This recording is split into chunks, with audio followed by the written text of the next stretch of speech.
माँ के सिर पर जो पिस्तौल पिता ने रखी हुई थी, ये देखकर उनकी बेटी आगे बढ़ती है अपनी माँ को बचाने के लिए। इतने में ही योगेश अपनी बेटी श्रद्धा के सिर पे गोली मार देता है, बच्चों के सर पे गोली मार देता है, जिससे उन दोनों बच्चों की भी मौके पर मौत हो जाती है। उसके बाद योगेश अपनी पत्नी नेहा के सिर पर पिस्तौल से गोली मार देता है।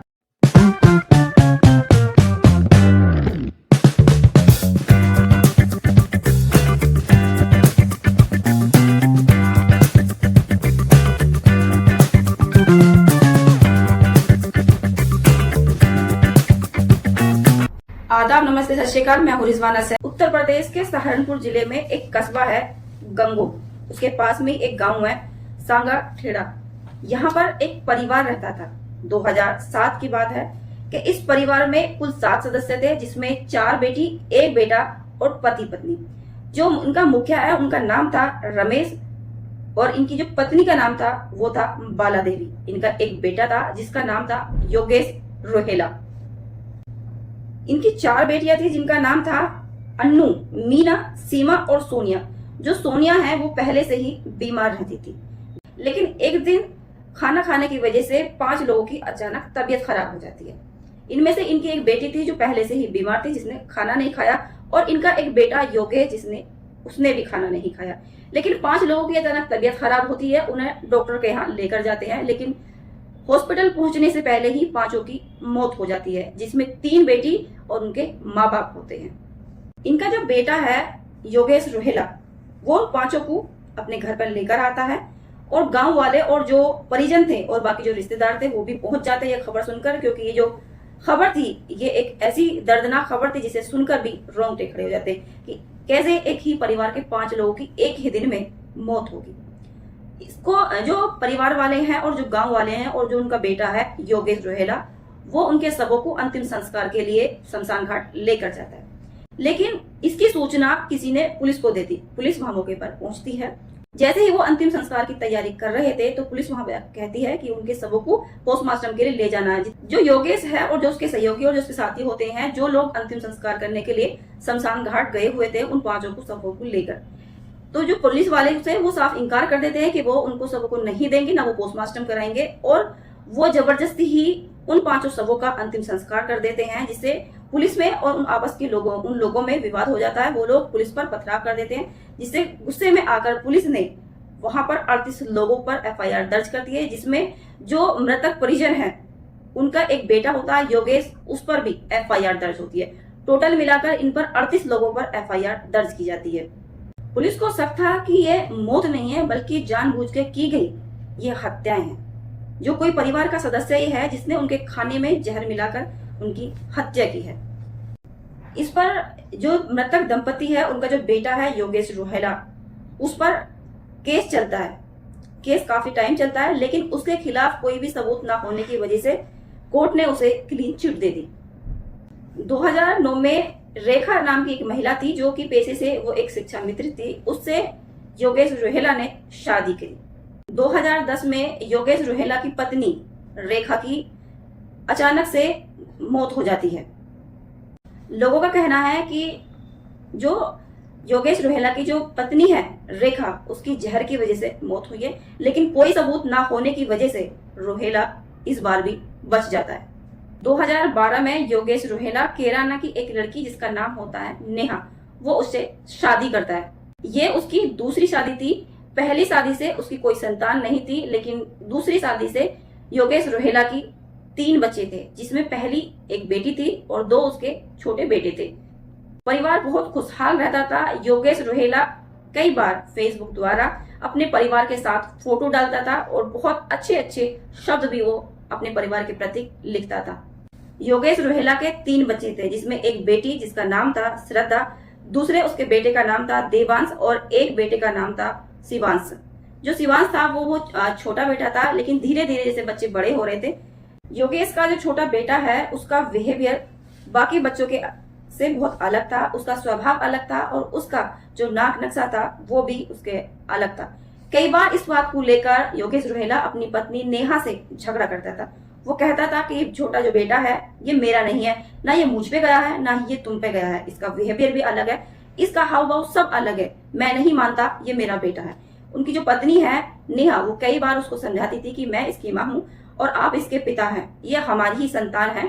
वो कई बार इस बात को समझाती थी, लेकिन योगेश रोहेला हर बार इसी बात को लेकर अपनी पत्नी के साथ मारपीट करता था, उससे झगड़ा करता था और वो अपने बच्चे जो सबसे छोटा बेटा है उसके डीएनए टेस्ट के लिए बार बार अपनी पत्नी से कहता था। डीएनए टेस्ट के नाम से ही परिवार में आए दिन विवाद होने लगा। योगेश जो था, योगेश रोहेला की जो सोच थी वो एक आपराधिक सोच थी, जिसे अपने छोटे बेटे का डीएनए टेस्ट कराने की हर बार जिद करता था, जिससे उस परिवार में विवाद होने लगा। 21 मार्च 2025 को योगेश और उसकी पत्नी नेहा का विवाद हो जाता है।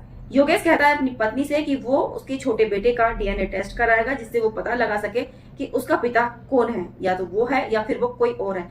क्योंकि योगेश अपनी पत्नी पर शक करता है, वो कहता है कि उसकी पत्नी का किसी और से संबंध है। इसी बात को झगड़ा होता है और बार बार वो उस बच्चे को लेकर दोनों ही में विवाद होता है। विवाद इतना होता है कि योगेश अपनी पत्नी के साथ मारपीट भी करता है। 22 मार्च 2025 की बात है कि योगेश की पत्नी नेहा सुबह काम कर रही थी, किचन में काम कर रही थी, लेकिन काम करते हुए वो एक गाना गुनगुना रही थी जिसके शब्द थे, मैं तो शाम की दीवानी हुई रे। ये गाने की आवाज सुनकर योगेश वहां पहुंच जाता है और उस गाने को वो सुनता है। उसके बाद वो कहता है ये गाना मुझे पसंद नहीं है, तुम ये गाना बंद करो। जिस पर जो उसकी पत्नी है नेहा वो गाने को बंद कर देती है।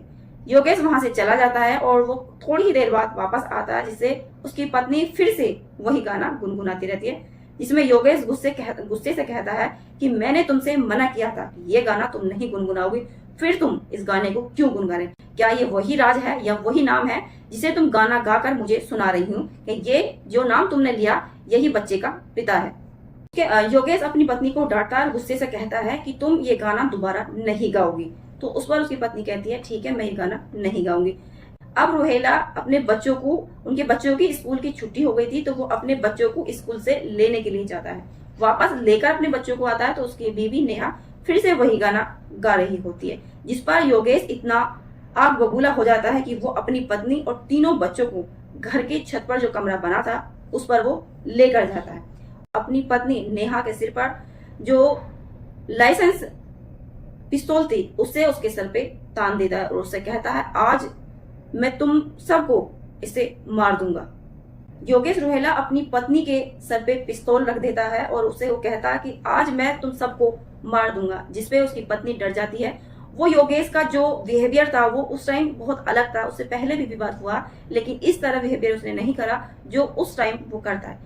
योगेश की जो पत्नी है नेहा, वो योगेश के पैर पकड़ लेती है और उससे कहती है कि तुम जैसा कहोगे हम वैसा करेंगे, आखिर हमने ऐसा क्या किया जिसकी वजह से आप इतना आग बबूला हो गए। योगेश की पत्नी नेहा अपने पति योगेश रोहेला से बार बार माफी मांगती है, उसके पैर पकड़ती है, गिड़गिड़ाती है कि हम वैसा ही करेंगे जैसा तुम कहोगे, लेकिन ऐसा अनर्थ मत करो जो शब्द आप बोल रहे हैं। माँ के सिर पर जो पिस्तौल पिता ने रखी हुई थी ये देखकर उनकी बेटी आगे बढ़ती है अपनी माँ को बचाने के लिए। इतने में ही योगेश अपनी बेटी श्रद्धा के सिर पे गोली मार देता है। आर पार होती है और मौके पर ही श्रद्धा की मौत हो जाती है। योगेश के जो दो बच्चे हैं जो छोटे हैं वो भागने की कोशिश करते हैं क्योंकि वो डर गए थे उनकी बहन की गोली मारती, जिससे वो उनकी बहन वहीं पर गिर जाती है। बच्चे भागने की कोशिश करते हैं लेकिन योगेश उन्हें पकड़ लेता है और वारी वारी करके उन दोनों बच्चों के सर पे गोली मार देता है, जिससे उन दोनों बच्चों की भी मौके पर मौत हो जाती है। उसके बाद योगेश अपनी पत्नी नेहा के सिर पर पिस्तौल से गोली मार देता है, जिससे नेहा वहीं पर गिर जाती है और बेहोश हो जाती है। योगेश की जो पत्नी है उसके सिर पर जो पिस्तौल से योगेश ने गोली मारी थी तो वो सर के पास से निकलकर घाव करते हुए निकल गई थी, जिससे नेहा बेहोश होकर वहां गिर गई थी और जो उसके तीनों बच्चे हैं उनकी मौके पर ही मौत हो गई। योगेश ने अपने अपराधों को यही नहीं रोका, उसने अपने बच्चों के तीनों शवों को उठाता है और वारी वारी करके खिड़की से घर के बाहर फेंक देता है। बाहर पड़ी लाश को देखकर जो गांव वाले देखते हैं तो वो डर जाते हैं। वो कहते हैं कि ये क्या हो गया, कैसे इन तीनों मासूम बच्चों को मौत के घाट उतार दिया। जब ये गांव वाले देखते हैं तो गांव में पूरी दहशत का माहौल हो जाता है। उसके बाद योगेश रोहेला नजदीकी पुलिस थाने में फोन करता है और पुलिस को बताता है कि मैंने अपनी पत्नी और 3 बच्चों की गोली मारकर हत्या कर दी है, आप आ जाओ नहीं तो मैं खुद को भी गोली मार लूंगा।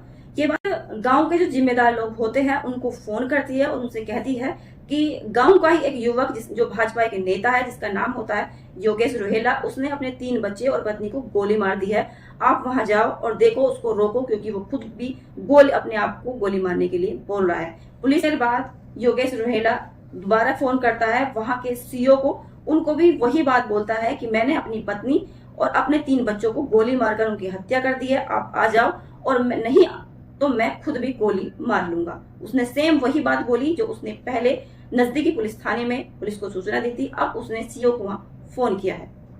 थोड़ी देर इंतजार करने के बाद जब पुलिस नहीं पहुंचती है तो योगेश रोहेला वहां के कप्तान को फोन करता है, उनको भी सेम वही बात बोलता है तो वो पहले पुलिस वालों को बोल चुका है।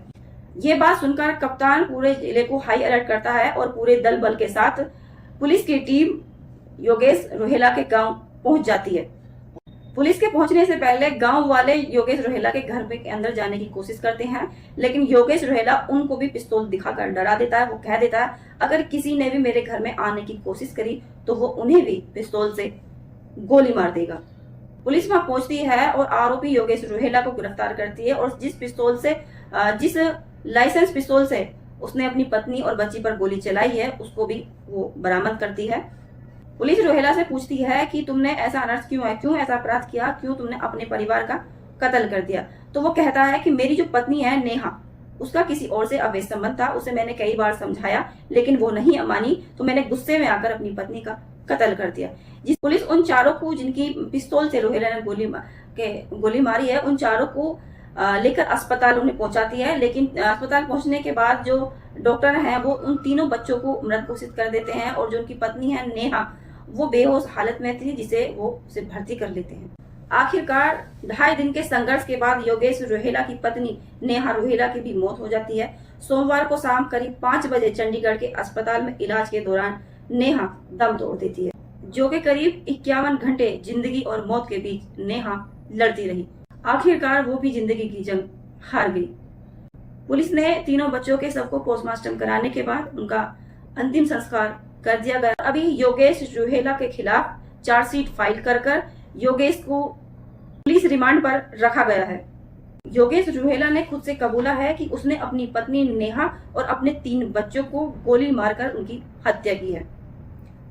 गांव वाले बताते कि साल 2007 में योगेश रोहेला ने अपने परिवार के 5 सदस्यों को जहर देकर मारा था, लेकिन उसके खिलाफ कोई भी सबूत न होने की वजह से योगेश रोहेला बच गया था।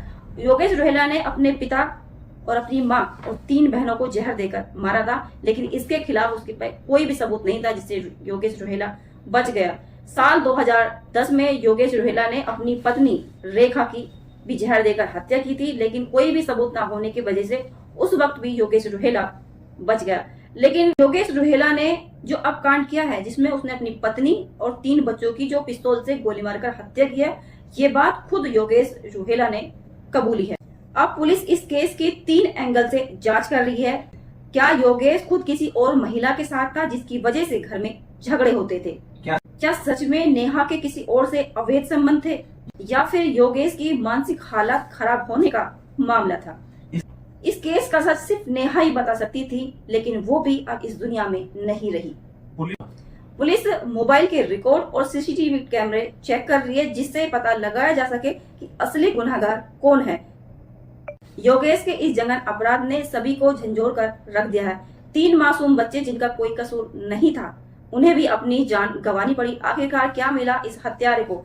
जब उसने अपनी पत्नी को मारा तो उसके बच्चों ने उसका क्या बिगाड़ा?